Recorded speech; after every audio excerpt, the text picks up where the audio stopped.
Question from the sisters: how does the Muslim wife balance between her studies, tending to her husband, children, and home, and what should she center her studies upon?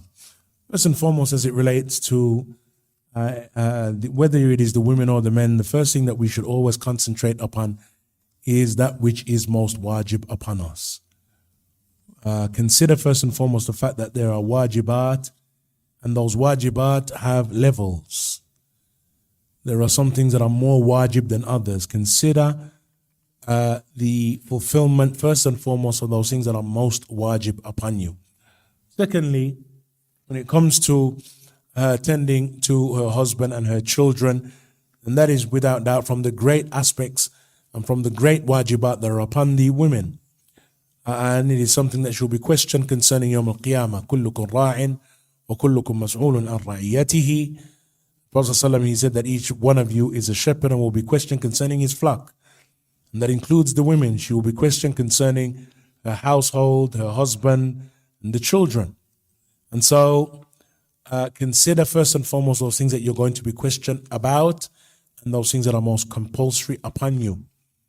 Thereafter, wherever you're able to study and wherever you're able to increase in the knowledge of the deen of Allah Azza wa Jal, then you should do so beginning with that which is most wajib upon you.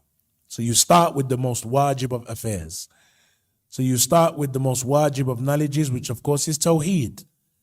You start with considering that which is related to the knowledge of Allah Azza wa Jal, the Asma'i wa Sifat, the affair of Tawheed, the Aqidah, the Usul, and the fundamentals. That is most wajib upon you immediately. And then you will continue to study that which is wajib in order of that which is most important, followed by that which is of a lesser level of importance, and so on. If you're not able to sit because you're always on the move, you're always on the go, you're always working or carrying something out or taking care of or carrying out chores, then now Ikhwan Audios is an excellent option. And my advice to all of the brothers and sisters is that you should not waste time, Ikhwan, when it comes to the devices that Allah Azza wa Jal has blessed you with. Allah has blessed you with devices. Almost everyone has one that has the ability to play audio. And so your device should be filled with ilm, filled with durus. You likewise, if you drive, then you have those wireless audio. I don't know if you've seen them little dongles, and you plug it into the car, and it connects to your car's radio, and then it connects to Apple Play is one of them, but there are many that it then connects to your phone, and you can play audios from your phone. If you have a car with Apple Play, mumtaz. If not, you can buy an Apple Play device that you can just put in your car. But there is, and it doesn't have to be the big screen. There's a small dongle version that you connect to your car, and as soon as you jump in, it just connects to your phone. With some of them, it just continues to play from whatever you were playing last.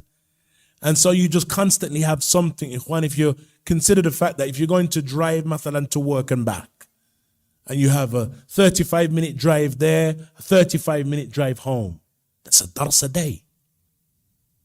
That is a dars a day.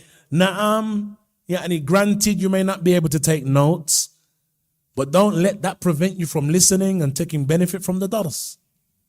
And in some instances, Ikhwan, if the dars is hugely beneficial, and these are things that you really need to know, play them over and over again.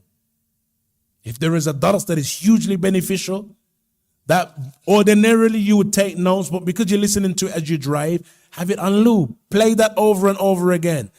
Listen to it 10, 15, 20 times. If you do so, you'll memorize a lot of it. Just listen to it over and over again. That is one of the reasons, Ikhwan, for those of you who are familiar with the audio book series that I recorded and put on my SoundCloud, I did that just for that very reason. Because of the busy lives that we live, many of us, unfortunately, we haven't studied Kitab al-Tawheed. We haven't studied some of the big, simple books. Sharh Sunnah, Usul al-Thalatha, Usul al-Sunnah. And so I've done a playlist of about 20 or so books, more or less, of the common books, of the popular books that we should know and we should be studying. For that very reason, you just listen to it over again, put it on repeat and just listen. And so my advice then is, whether it's durus, whether it is an audio book, those things that are of benefit, listen to them and listen to them and listen to them. Have them on repeat in your car, ikhwan, and you will benefit greatly from just driving and listening to benefit. Likewise in the home, when you're in your kitchen, or the man that works in his garage, whatever the case may be, benefit. Utilize that means to benefit. Benefit while you're working. Benefit while you drive. You can benefit if you catch the bus, you catch the tube. Benefit, ikhwan. Listen to those audios. Listen to them over and over again. Get yourself a good set of headphones with long battery life. You don't necessarily, it doesn't have to be the big ones. There are some smaller ones now that have good battery. JBL has a series with some 40-hour battery life. Just a headset, small earpods. You get yourself a headset with the long battery life and just listen. And you can benefit greatly, ikhwan, just from doing so. So wherever you're able, of course, ikhwan, the husbands, the brothers should allow their wives to attend the durus. If there are durus going on in the masajid, make it be easy. As long as ikhwan, they are not negligent as it relates to the household chores and looking after the family, then gather between, just as the men gather between work and durus, sisters likewise should gather between the household chores and durus. Constantly, ikhwan, remember the fact that this ilm and this benefit, ikhwan, is your ra's mal, it is your capital. And someone asked one of the Salaf, and I believe it was Abdullah ibn al-Mubarak, until when are you going to be seeking this knowledge? He said, Hatta amut, until I die. And another, he responded by saying, لَعَلَّ الْكَلِمَةُ الَّتِي تُدْخِلُنِ الْجَنَّةِ لَمْ أَسْمَعْهَا بَعْدَ. He said, perhaps that word that because of it, I'll enter Jannah. That one benefit that did it for me, made him from the people of Jannah. When after hearing that, it recalibrated his whole system. He said, perhaps that word that will enter me into Jannah, lam asma'ha ba'd. Perhaps I haven't heard it yet. And so the Salaf of this ummah were continuous upon talab al-ilm, seeking benefit, seeking khair, hoping that would draw them closer to Allah Azza wa Jal and aid them with the practice of this deen.